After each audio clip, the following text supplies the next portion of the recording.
আজকে আমি যে বেয়াদবটাকে নিয়ে কথা বলবো সে মূলত কলকাতার একজন কন্টেন্ট ক্রিয়েটর। তার নাম হচ্ছে মাঞ্চু দাদা। তোদের যুদ্ধের সময় যদি আমরা যদি না আগাতাম তোদের তোদের পদ মেরে চলে যেত। তোরা আমাদের দেশে যদি সবাই যদি লাইন দিয়ে দাঁড়িয়ে মুতে দেয় না, তোদের দেশ ভেসে যাবে। তোদের দেশ ভেসে যাবে আমাদের দেশে যদি মুতে দেয়। আবার বড় বড় কথা বলিস, আবার বড় ঠিক আছে, তো এই মাঞ্চু দাদা ইদানিং খুব বেশি লাফাচ্ছিল। তোদের অশিক্ষিত। কেউ বললো যে তোমার কি বাংলাদেশ, আর আমি শুনলাম অশিক্ষিত। মানে তোদের দুটো বাবা, যদি তোদের দুটো বাবা না হয় তাহলে বল তোদের। কারণ সম্প্রতি ভারতে অনুষ্ঠিত হতে যাওয়া আইসিসি ক্রিকেট ওয়ার্ল্ড কাপে ভারত বনাম অস্ট্রেলিয়া যে ফাইনাল ম্যাচটি হয়েছিল সেখানে অস্ট্রেলিয়া জিতে যায় এবং ভারত হেরে যায়। তো এ নিয়ে বাংলাদেশের কিছু সংখ্যক মানুষ অস্ট্রেলিয়াকে সাপোর্ট করে সেলিব্রেশন করেছে। এটাই কলকাতাবাসী মেনে নিতে পারেনি, যার ফলশ্রুতিতে তারা কি করেছে, বিভিন্ন সময় বিভিন্ন ধরনের উল্টাপাল্টা ভিডিও বানিয়ে যাচ্ছে বাংলাদেশকে নিয়ে। এদের মধ্যে সবচেয়ে আলোচিত কন্টেন্ট ক্রিয়েটর হচ্ছে এই মাঞ্চু দাদা। এই মাঞ্চু দাদা তার মুখের ভাষাগুলো এত বাজে, শুনুন সে বাংলাদেশকে নিয়ে কি বলতেছে। তোদের যুদ্ধের সময় যদি আমরা যদি না আগাতাম তোদের তোদের পদ মেরে চলে যেত। তোরা তোরা মেডিকেল থেকে শুরু করে যত যা আছিস সবকিছু তোদের বেলা ফোড়া উঠলে তোরা আবার আমাদের এখানে আসিস। তোদের তোদের মুখে কথা কারা দিয়েছে? আমরা দিয়েছি। আমরা সে 52 ভাষা আন্দোলন হতে শুরু করে 71-এর মুক্তিযুদ্ধ। উঠছে তোদের দেশ বারা আমাদের দেশ ছাড়া বারা কানা অন্ধ। মানে পাকিস্তানের দিয়ে খারাপ তোরা, পাকিস্তানের দিয়ে নির্লজ্জ তোরা, বুঝলি? বাংলাদেশ আমাদের দেশের একটা অংশ থেকে কম, কলকাতার থেকেও কম বাংলাদেশ ছোট। এবং প্রত্যেকটা ক্ষেত্রে বাংলাদেশকে নিয়ে প্রচুর উল্টাপাল্টা আজে বাজে ভাষায় সে গালাগালি করে যাচ্ছে। মনে হচ্ছে বস্তি থেকে যারা আমার নিচে এসে কমেন্ট করছি বাংলাদেশের কিছু আবাল চোদার লোকজন, এই পাগলা চোদারা, তোদের দেশ তোদের দেশের বারা আমাদের কি দরকার? তোদের দেশের এই মেডিকেল ভিসা বন্ধ করে দেবে না, ক্যান্সার হয়ে মরে যাবি তোরা। আল্লাহ। আর ওরা ভেবেছে বাংলাদেশ আমাদের প্রতিবেশী রাষ্ট্র হিসেবে আমাদের কি সাপোর্ট করবে, কিন্তু ওরা তো প্রতিবেশীর হক আদায় করতে জানে না। ইন্ডিয়ান দর্শকরা তখন 18 কোটি মানুষের মন ভেঙে তছনছ হয়ে গেছিল। এত কষ্ট পাইছি তখন আমি। এরাই কিন্তু বাংলাদেশ যখন হেরে গিয়েছে তখন বাংলাদেশিদের নিয়ে বিভিন্ন ধরনের মজা নিয়েছে এবং মাঠে বসেই বাংলাদেশের দর্শকদের অকথ্য ভাষায় গালিগালাজ করেছে এবং বাংলাদেশি দর্শক যারা টাইগার নিয়ে গিয়েছে এই টাইগারকে তারা ছিঁড়ে ফেলেছে। হ্যাঁ, এর আগে অনূর্ধ্ব-19 বিশ্বকাপে আমরা দেখেছি যে বাংলাদেশ যখন জিতে যায় তখন ভারতের প্লেয়ার যারা আছে তারাও বাংলাদেশের পতাকা ছিঁড়ে ফেলেছে। তো এই ভিডিওগুলো দেখে বাংলাদেশি যারা কন্টেন্ট ক্রিয়েটর ভাই এবং বোনেরা আছে তারা নিজেদের টেম্পার ধরে রাখতে পারেনি, তারাও একের পর এক ওর বিরুদ্ধে ভিডিও বানিয়ে। এবং বাংলাদেশি হ্যাকার ভাইয়েরা যারা আছে তারা কি করেছে, এই মাঞ্চু দাদার ইনস্টাগ্রাম আইডি হ্যাক করেছে এবং তার ভিডিওতে বেশ কয়েকটি স্ট্রাইক মেরেছে। তো মাঞ্চু যেভাবে হোক সেগুলোকে আবার, এবং বাংলাদেশি কন্টেন্ট ক্রিয়েটর ভাই মাঞ্চুকে সরাসরি বলেছে যে তুই বাংলাদেশিদের নিয়ে যেভাবে খারাপ কথা বলেছিস এর জন্য সবার সামনে এসে তোকে ক্ষমা চাইতে হবে। ক্ষমা চাওয়া তো দূরের কথা, ও বারবার একের পর এক পাল্টা ভিডিও বানিয়ে যাচ্ছে। কিন্তু শেষ পর্যন্ত যেটা হয়েছে, আমি বাংলাদেশের প্রত্যেকটা মানুষের কাছে ক্ষমা চাইছি, প্রত্যেকটা মানুষের কাছে যাদের শেষ পর্যন্ত কিন্তু তাকে বাংলাদেশিদের কাছে ক্ষমা চাইতে হয়েছে।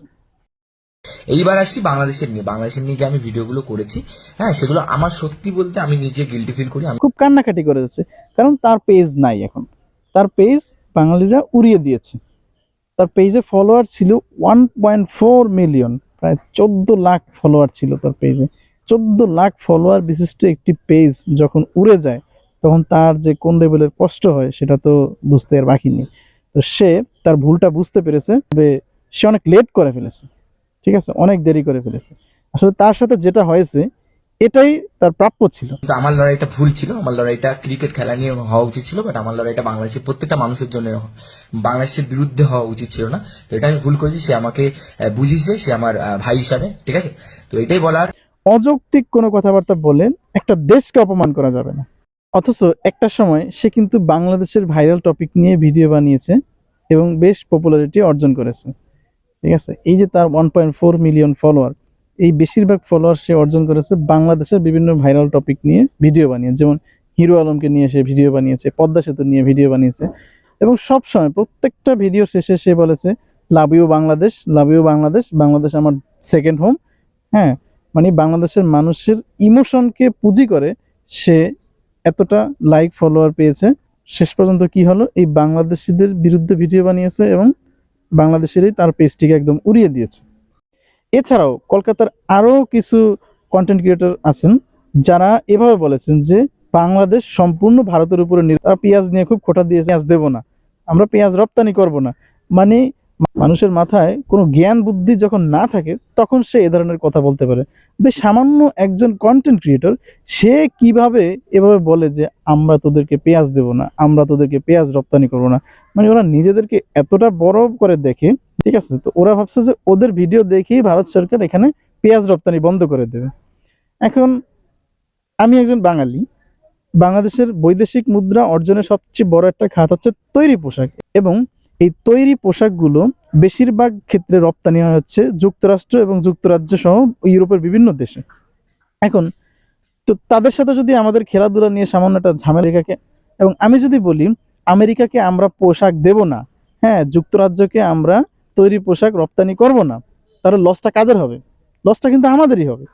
তো ওরা আসলে কথাগুলো বলার আগে এটা ভাবে না যে বাংলাদেশিদের কাছে আমরা পেঁয়াজ রপ্তানি করে এটা সেটা রপ্তানি করে আমরাও বৈদেশিক মুদ্রা অর্জন করি, ঠিক আছে, এইটা আসলে ওদের মাথায় নেই। ওরা ভাবতেছে কি যে বাংলাদেশকে এরা ফ্রি দিচ্ছে, ঠিক আছে, আসলে তো এরা ফ্রি দিচ্ছে না, এর বিনিময়ে তো অবশ্যই টাকা দিচ্ছে।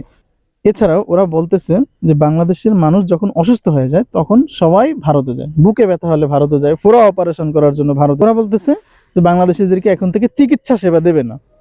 তো এখানেও ঠিক সেম ভাবে বলা যায় যে বাংলাদেশিদের চিকিৎসা তো তোরা মাগনা দিস না। অথচ ভারতের যারা বড় বড় কন্টেন্ট ক্রিয়েটর আছেন, যাদের মাথায় জ্ঞান বুদ্ধি আছে, তারা কিন্তু এই বিষয়টা নিয়ে কোনো প্রকার কোনো ভিডিও বানায়নি। তারা বরং মানচুদার বিরুদ্ধে কথা বলেছে, কারণ মানচুদার যেটা বলতেছে সেটা সম্পূর্ণ অযৌক্তিক কথাবার্তা, উল্টাপাল্টা কথাবার্তা, মানে এটার সাথে কোনো লজিক নেই।